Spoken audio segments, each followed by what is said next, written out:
Blessings upon you today. Welcome to our Cornerstone Word for the Week. I'm Pastor Augustus T. Curry. And as always, it's a real joy, delight, and honor to share with you in the study of the Word. I'm super excited about our study today.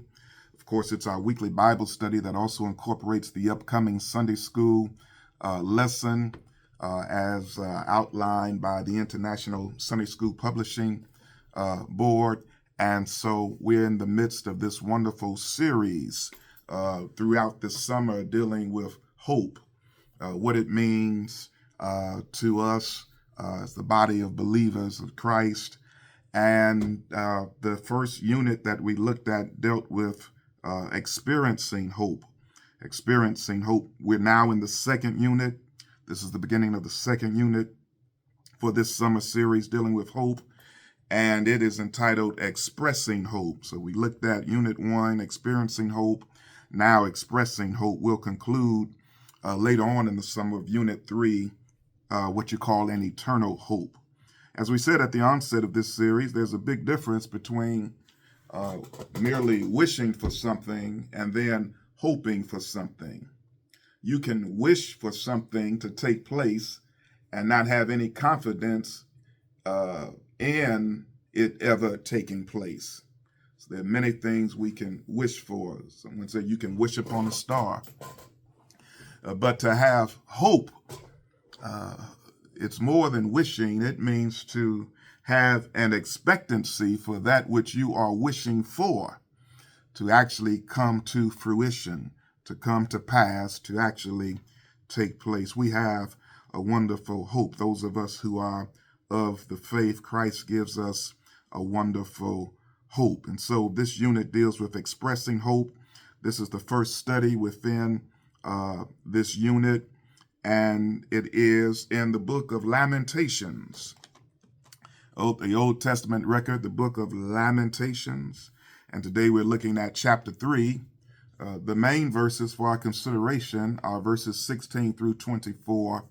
But as always, we'll begin with verse 1 to kind of give us, as we often do, to give us better context of the text that we're actually going to put our most emphasis upon.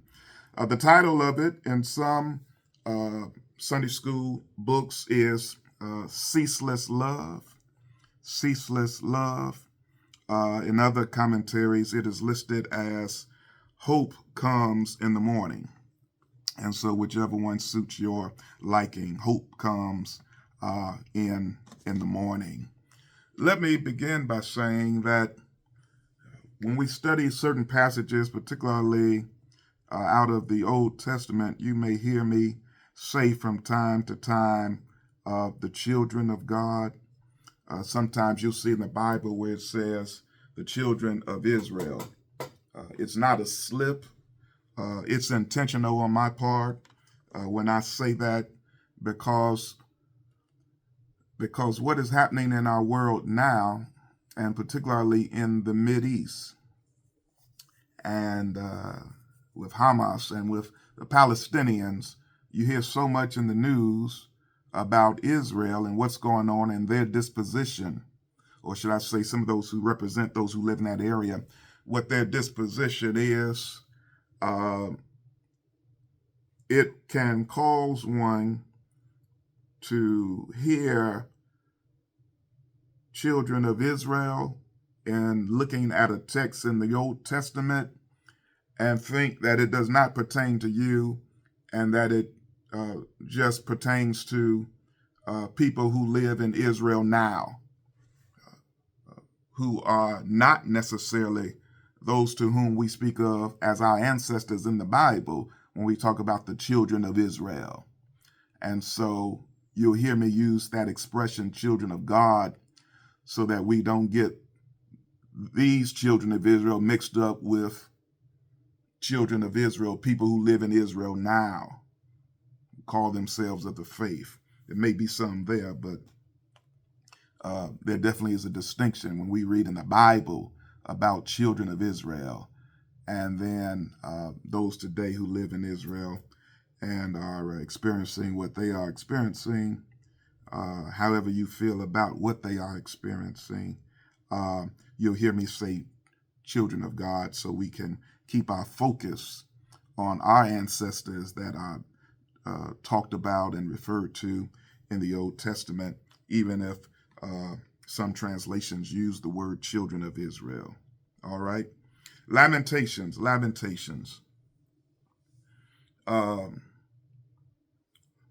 What are lamentations, and who wrote the book of Lamentations? It has been suggested by many, the majority of theologians view Jeremiah as the writer of Lamentations. You may find some who have a different view of that. It is not as if he signed it with his name, but it does seem to follow the logic, the recording, the language of much that we find in the book of Jeremiah, and the subject matter coincides with the book of Jeremiah that we find in Lamentations. Why is it called Lamentations, and what is a lamentation, and why is the book not simply called Lamentation? After all, it's one book, so why is Lamentations made plural in the naming of this book, Lamentations? Lamentations comes from the word lament. At the time of the text, it often was referred to what you might call a eulogy. It's a word for those who are in a period of mourning, mourning. They are in fact lamenting. And then oftentimes, not only was it for one who is mourning, oftentimes it was by one who was mourning. Jeremiah, if he's the writer here, is not the first one to use lamentations. Bible talks about David lamenting at one time, and I believe that's in 2 Samuel. 2 Samuel, I believe chapter 1, verse 17. 2 Samuel chapter 1, verse 17, it says, "And David lamented with this lamentation over Saul and over Jonathan, his son." And so lamentations were not totally unusual. They were, in fact, eulogies, a word spoken of in a time of mourning and the like. And so now, why is it called Lamentations and not Lamentation? Well, you have to look at the makeup of the book itself. It's actually made up of 4 different lamentations. Chapters 1 through 4, each chapter is a lamentation. We're looking at chapter 3 today, and so we're looking at the 3rd lamentation within this book. And the 5th chapter offers some editorial conclusions to the matter. And so we have 4 lamentations here. Now, one of the most interesting things about the book Lamentations is you have to understand that verses 1 through 4 are what you call an acrostic. An acrostic. An acrostic. An acrostic is an expression we give to writings and or words where the first letter of each line composes a word itself. The first letter of each line, when you take the first letters and line them up, they form a word or expression. That's an acrostic. An acrostic. For example, faith. Faith. That's kind of an acrostic in itself in just one word, because each letter stands, you can use as an acrostic, each letter stands for something. Faith, F, forsaking, A, all, I, T, trust, H, him, forsaking all, I trust him. The acrostic to that would be faith. The first letter of each word in the line composes a word. That's an acrostic. You might ask, well, what's the purpose of acrostics? Well, acrostics help you to remember things. There's an expression when people are learning music for the first time, something to the effect, every boy does a good deed. Anyway, it has something to do with the clef notes. It helps people to remember when they are beginning to practice piano or music, that type of thing. So an acrostic, it helps people remember certain things. And so you perhaps used it in elementary school in your early years. And so also an acrostic is not only used to help people to remember, but it also is very often used to show, in this case, in the book of Lamentations, to show the severity of a situation. So what is the acrostic word for these first 4 books of Lamentations? Well, it's actually not a word. It's the totality of the Hebrew alphabet, from the first line all the way down to the last line. In our alphabet, A to Z. And so each letter in the Hebrew alphabet is the first letter of the first word in each line in this book of Lamentations from chapter 1 to chapter 4. So it's showing the completeness, by going from A to Z, it's showing the complete nature of the suffering of the people. And of course, they are suffering because of their sin. They're going away from God. Going away from God. Let's look at, beginning with verse 1. And what we'll see here is that the writer is lamenting because the people are experiencing such destruction and the like. And so they are, in fact, in mourning. Their walls have been burned down. They are under an oppressive rule by the Babylonians. They are, in fact, in a state of lament. And so Lamentations chapter 3, just to bring you up to the verses we're going to focus in on, again, just to give you context, the Message translation puts it like this, chapter 3, beginning with verse 1.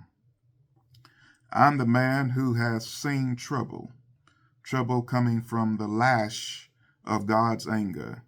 He took me by the hand and walked me into pitch black darkness. Yes, he's given me the back of his hand over and over again. He's really lamenting, right? Verse 4, he turned me into a skeleton of skin and bones, then broke the bones. Again, these people, their land has been taken over. The synagogues have been torn down. They are under oppressive rule by these Babylonians. Loss of possessions, loss of everything. It says, he hemmed me in, ganged up on me, poured on the trouble and hard times. Again, this Jeremiah is saying how desperate things have come, and as if God has forsaken them. He says, like a corpse nailed inside a coffin.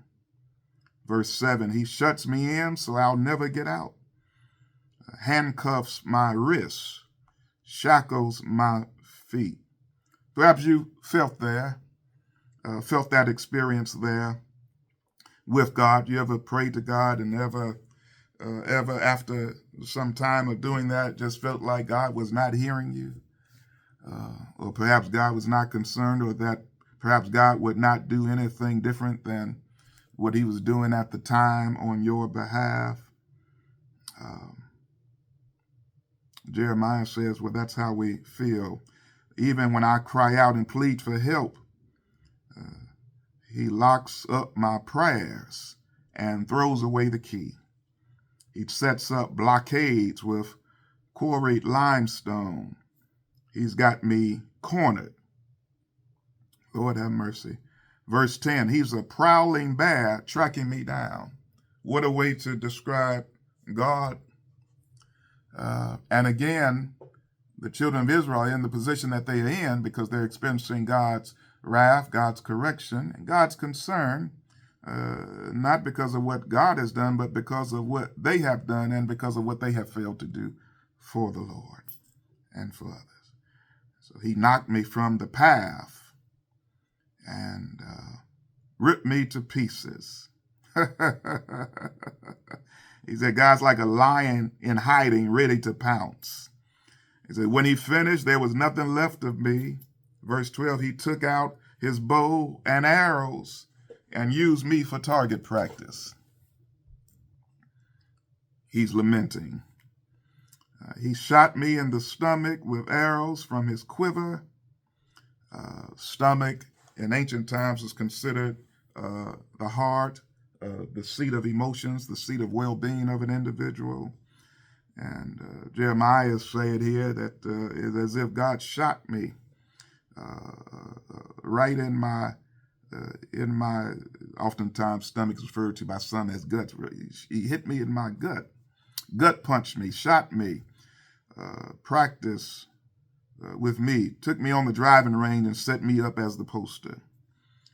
He says, everyone took me for a joke, made me the butt of their mocking ballads. He forced rotten, stinking food down my throat, bloated me with vile drinks. Notice, if you will, all that the people are going through. Again, the city is in ruins. Even their allies have been of no effect to them. Egypt and others had been besieged themselves and could provide them no hope. Again, it's all the result of their sins. But in just remembering on how things used to be and how things are now, he's lamenting. He's lamenting. Let me give you the King James translation.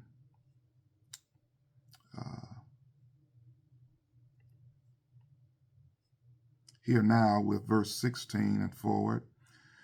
He have also broken my teeth with gravel stones, covered my teeth, broken my teeth with gravel stones, covered me with ashes. Ashes are, of course, a sign of great mourning. This matter of broken my teeth with gravel stones.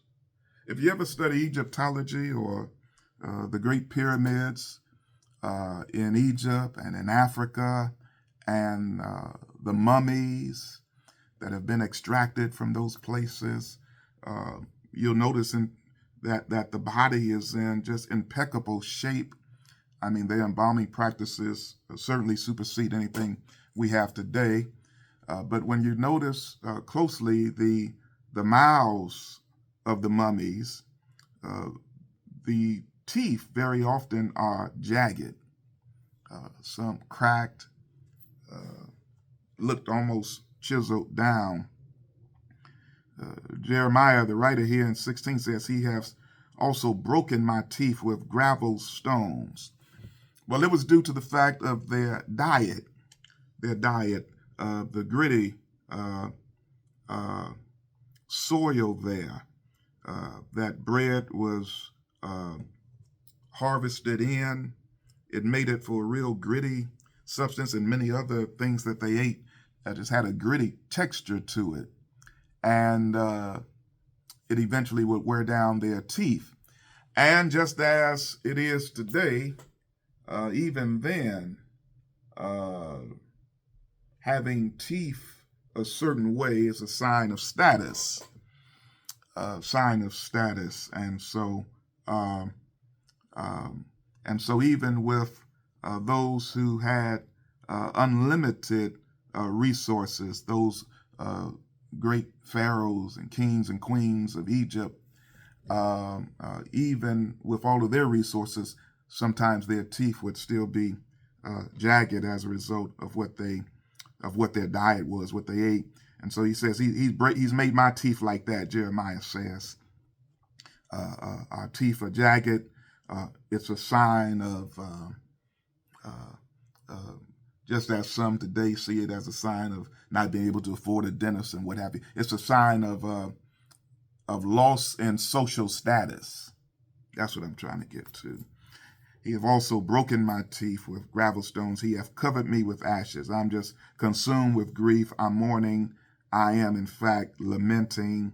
Verse 17, thou hast removed my soul far off from peace. He says, I forgot prosperity. Let me give it to you in the Living Bible translation, beginning with verse 16. He has made me eat gravel and broken my teeth. He has rolled me in ashes and dirt. O Lord, all peace and all prosperity have long since gone, for you have taken them away. I have forgotten what enjoyment is. Verse 18, King James says, and I said, my strength and my hope is perished from the Lord, and then colon. And whenever you see a colon, you know to keep on reading because something else is coming on the other side of that colon, right? And so he says, I remember all these things. That's why I'm lamenting. I remember all these things that we've gone through, that we are going through, all of this misery, all of this affliction. And he said, my strength and my hope is perished from the Lord, and remembering that. But then here's the shift in the text. Just in case you were wondering, what in the world does this text have to do with the subject matter of the series and of this unit, expressing hope? What does all of this have to do with hope? Because everything up to this point seems hopeless. And so he says, finally, in the shift, in verse 19, he says, remembering my affliction and my misery, the wormwood and the gall. Wormwood was a plant that was very bitter. Bitter taste to it, left your mouth with terrible aftertaste. It's still grown in some places today for whatever reason, herbs, I suppose. And the gall. You remember that Jesus was on the cross, they gave him gall and vinegar. And so he says, though, in verse 20, my soul hath them still in remembrance and is humbled in me. And to give you another translation of that, verse 18, all hope is gone. My strength has turned to water, for the Lord has left me. Verse 19, oh, remember the bitterness and suffering you have dealt to me. Verse 20, for I can never forget these awful years. Always my soul will live in utter shame. But then here's the shift again. Here's the shift. He said, my soul hath them still in remembrance and is numbered in me. But verse 21, this I recall to my mind, therefore have I hope. So he says, if you're going to remember all of that, then it's probably good to remember what the Lord has done for you. You ever seen this situation? Perhaps you saw it last week in the presidential debate. Here's a man who's done 3.5 years of great works, appointing certain federal judges, choosing a particular vice president, so many things for the economy, and he has one bad evening in a debate. And some people will say that's the real him. Perhaps you've seen a person do 100 good things, make one misstep, and you'll hear someone say, I knew that was the real them. It was just a matter of time before the real them came out. Well, it seemed like you would think that the other 100 times was the real them and the one time was not. But some people can be so cynical and bitter themselves that they remember what they choose to remember. And so the writer here is saying, let me get back to myself. If I'm going to remember all of these things that have gone against us, even because of us, then I can't help but to think about the goodness of our God, and that ought to give him and us hope. Verse 21 again, this I recall to mind, therefore have I hope.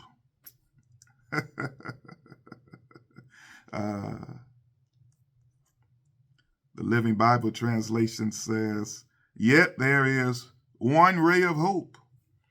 His compassion, verse 22, never ends. It is only the Lord's mercies that have kept us from complete destruction. And I just love the way the King James Version puts it. It says, it is of the Lord's mercies that we are not consumed, because his compassions fail not.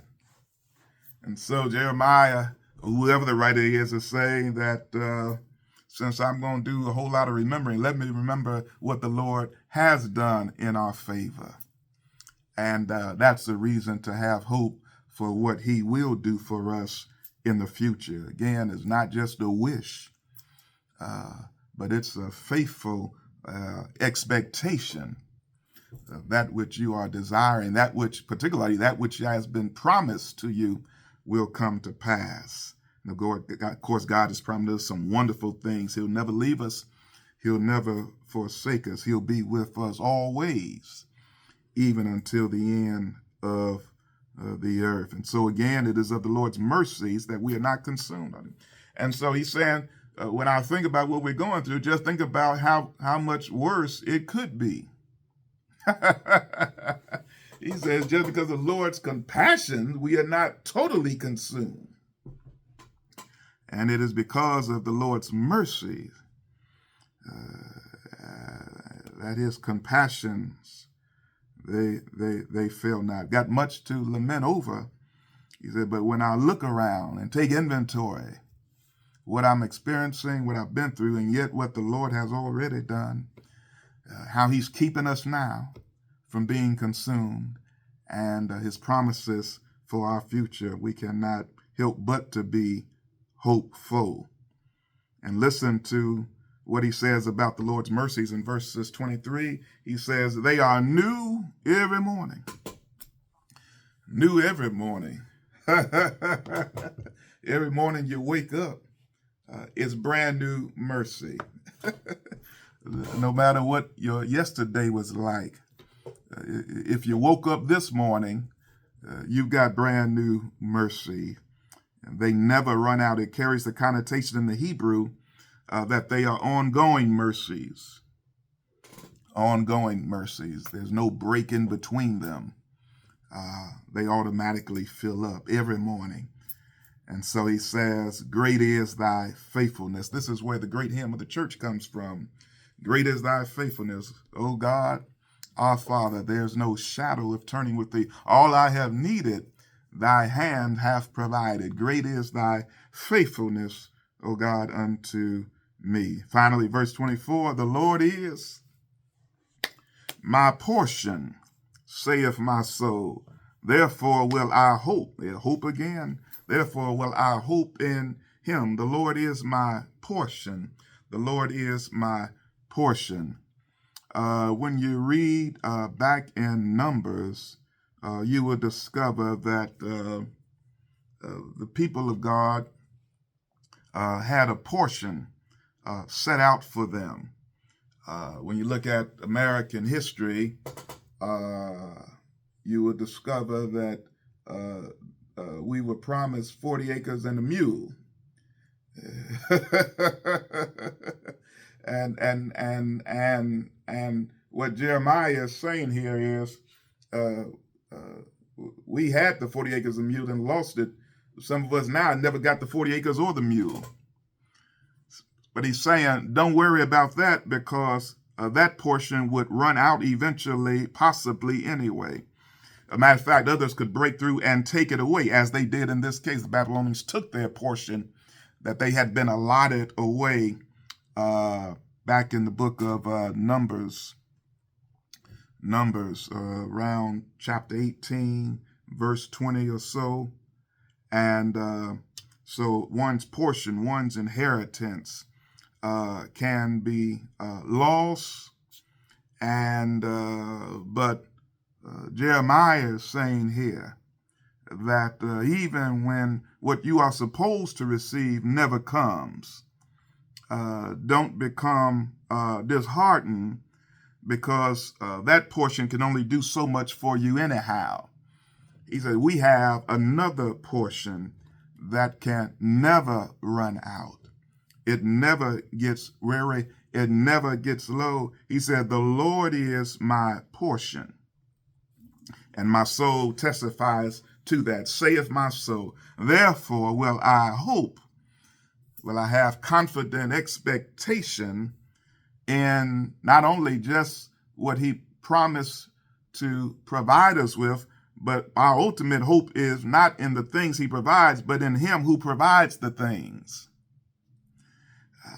He said, therefore will I hope not in the things, but therefore will I hope in him. Bless his holy name. And so no matter what you're going through, you got some hope. Don't just look at how bad things perhaps have been for you, but look at how good God has been to you. And the fact that we are not totally consumed. It's only because of his mercy that is brand new every morning. Thank God for his word. Listen, next week we'll be looking at Psalm 71. Psalm 71, and giving particular emphasis to verses 12 through 21. Psalm 71, verses 12 through 21. We'll be looking at this ideal of continual proclamation. Continual proclamation. Following that, we'll look at Psalm 119, verses 73 through 80. Delightful precepts. And then we'll conclude this unit at the end of July with Psalm 130, expectant watchfulness. Expectant watchfulness. Some of those here at Cornerstone on our Christian education staff will be assisting us in some lessons to come, and I'm super excited about that. I believe next week we'll have our own Brother Johns. He's going to bring a powerful study next week, again on Psalm 71. And so be sure to tune in. Listen, I pray you've been blessed today. I certainly have in sharing this with you. Can't wait to see you, hopefully in person this coming Sunday. If not, certainly tune in with us online, 9 a.m. It's a wonderful worship experience. If you're here in person, we have wonderful complimentary brunch every Sunday following our worship experience. We kick off at 9 a.m., and we hit it running, and you'll be blessed by it. Catch us at 640 Ebenezer Church Road, right on the Fayetteville-Peachtree City line, and we'll be so delighted to see you and fellowship with you. May the Lord bless you and keep you, and as always, keep hope alive.